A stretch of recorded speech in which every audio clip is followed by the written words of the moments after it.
Good evening all, and welcome to another video on All How the Ale. Tonight we are going for a comparison of two hoppy pale beers, just for fun. Which two is it? It's these two. It is Titanic Iceberg and Wychwood's Hobgoblin IPA. And this one, like I say, it's purely for fun, just to compare and contrast the two beers and see which one is better. We're going to put them up against the 5 pillars of judgment, as always, which are the looks, the aroma, the body, the taste, and the finish, to see which one comes out on top. So, without further ado, we are going to go straight into the Aide Memoir from Untapped, just to give people a bit of a heads up who may not have come across these two beers before and see what they are thought of in the community. So, Iceberg has had the lesser of the check-ins at 7.7k to Wychwood's Hobgoblin's IPA of 33,000. And the average scores are 3.36 for Iceberg and 3.53 for the Hobgoblin IPA. So they are, on paper at least, 1-0 to the Hobgoblin. But what do I think when I put them side by side? Well, I'll tell you that in a minute, but when I have them separately, you know, I've scored both of those beers many, many times. The Iceberg I have consistently preferred to the Hobgoblin IPA, not by a massive amount. Both of them have scored highly in my Untapped ratings, 4.75 to 4.25. But when we put them side by side, which one do I prefer? So without further ado, we're going to get them out and into a glass. And we are going to start with the Titanic Iceberg because it's closest to me. So these are all nice and cold, straight from the fridge. We're going to pour into brewery appropriate glassware. So the Titanic Iceberg into a Titanic glass. And the pour is pale, as we'd expect. Crystal clear, well carbonated, and we have a nice white head. And the nucleation points in the glass give that little bit of a rush of carbonation up there, as you can see. So let's pop that in front of your face so it focuses. Look at that, it's a lovely looking American Pale Ale, because that's what it is. So the Hobgoblin IPA, we're going to pour into the Hobgoblin glass. Get it open, and we've got a fabled end cap. We'll cover the artwork later, but when they rebranded, the end caps were very hard to get hold of. I think they released them without them for now, but anyway, now we've got some. So the IPA pours, similar in colour, a little bit darker perhaps. Yeah, it's definitely darker. A little more carbonation to this one.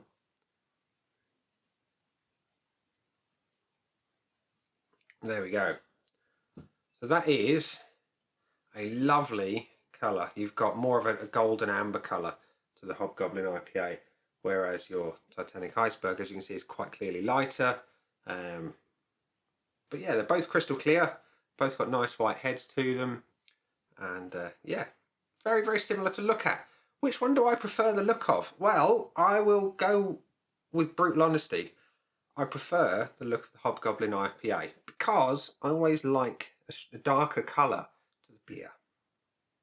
It doesn't really affect the drinking of it, but that's just what I prefer the look of. Because in my head it just implies a little bit more flavour. So the first point goes to the Hobgoblin IPA. So 1-0 on my scoreboard of joy to the Wychwood. As for the aromas, we'll talk about the beers before we do. The Iceberg is pale, citrus and hoppy, so I do get some citrus aromas, and it says on the bottle, strong citrus aromas linger while this clean-cut pale ale with hints of grapefruit creates a powerful hoppy finish. So yeah, the aroma is listed as citrus, zesty and floral. And the Hob IPA, does it actually tell us much, if anything? Yes, it does. It's forged from the finest British hops and varieties gathered from the far-flung shores of the Pacific. Prepare for an intense tropical explosion of zesty orange, grapefruit, honey and juicy bitterness. So, without further ado, we're going to go straight in for a whiff of the Iceberg. Ah, it's lovely. That is, you've got that grapefruit pithy bitterness on the nose. It's hoppy. It's intense. It smells utterly divine. The only way this would smell better is if it came straight off a cask.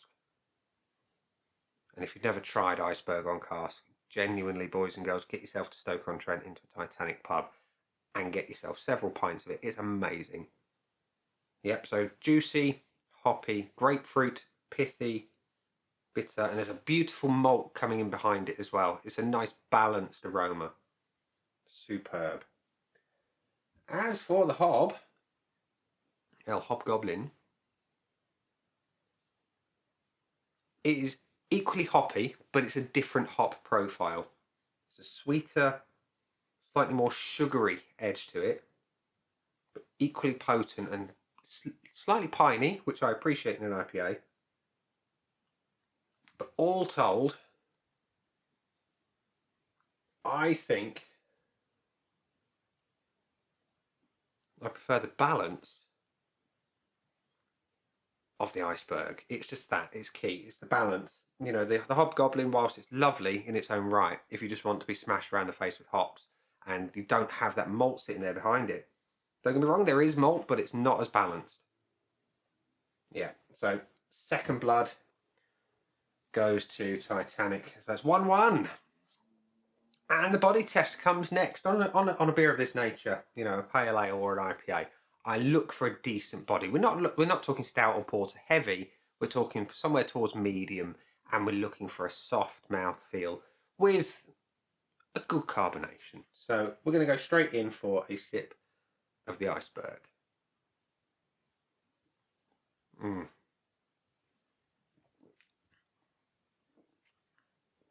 It is smooth. It's medium bodied, well carbonated. Lovely. Again, the only way you can improve that is stick it in a cask and pull it through a beer engine. And the Hobgoblin IPA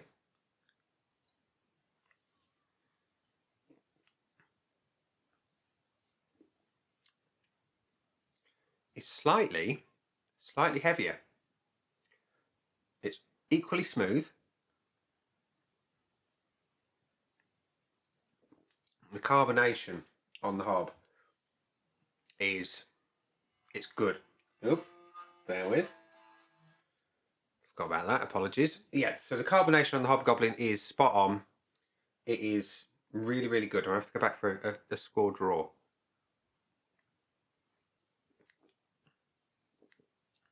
Yeah, that one is difficult to call. For now, I'm going to call that one a draw. There's really not a lot to call on that one. Like I say, I prefer the carbonation of the Iceberg, but the slightly heavier body of the Hobgoblin IPA is a potential banana skin for the Iceberg. So the important bit, the taste.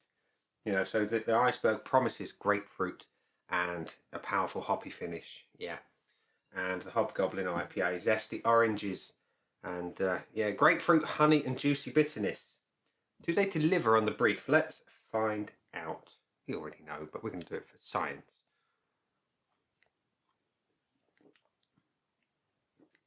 Pithy grapefruit bitterness is what I love about Iceberg, and it is here in abundance. You've got that beautiful, beautiful hop profile, a malt that balances everything out superbly. And it, like I say, the balance is absolutely perfect. That's what I love about Iceberg. It is the balance. It's well hopped, but the malt backs it up lovely. As for the Hobgoblin IPA,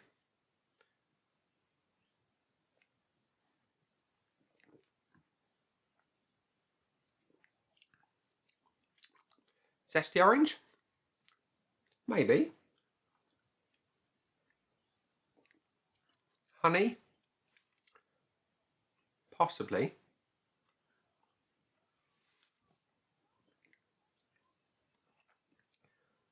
Juicy bitterness. It's not quite as bitter as the Iceberg, which, given that it's an IPA over an American Pale, surprises me. IPAs I expect to be a little bit more bitter, but it's got all the flavours, don't get me wrong. But the point goes to the Iceberg. Pithy grapefruit bitterness, simple, delicious flavours, and yeah, utterly wonderful. The point goes to the Titanic Iceberg. And we come to the finish. So, if the Wychwood wins this one, then we have to decide on the body to decide on a winner. Otherwise, it's a win for the Iceberg. So the finish, let's see, what do they call out? A powerful hoppy finish on the Iceberg. And there's no mention really of the finish on here. So we shall just find out, just for fun, which one we prefer. So with the Iceberg,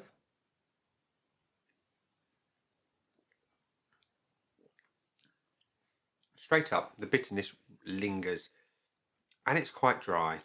And then that bitterness comes and it goes some more. And then the pithiness comes in and the grapefruit rolls over your tongue.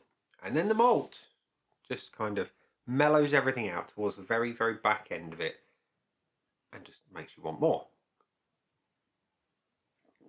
Who am I to decline that desire?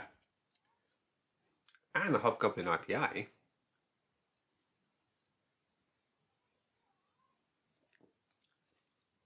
Again, similarly dry, hoppy, but nowhere near as bitter as the Iceberg is.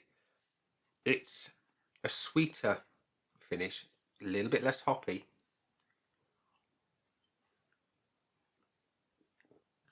But yeah, it's a great beer. But in this instance, the point is going to go on the board. And then I will reveal all. So we have a 3-1 win for the Iceberg. You know, and it matters most in the aromas and the taste. And Iceberg kills it really, really well there. It delivers on the brief. It fits my particular taste buds perfectly well.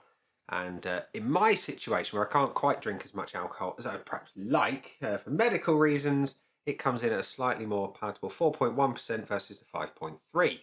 So, yeah. But let's be honest, you know, whichever of these beers you have, you are not, and I repeat, not going to be disappointed because they're both superb beers in their own right.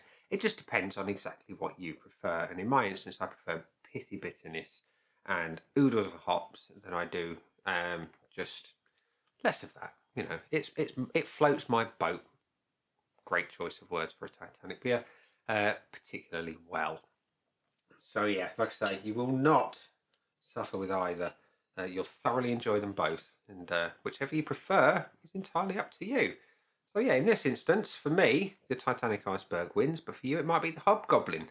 Which one? Let me know in the comments section below which you prefer out of the two if you've tried them both.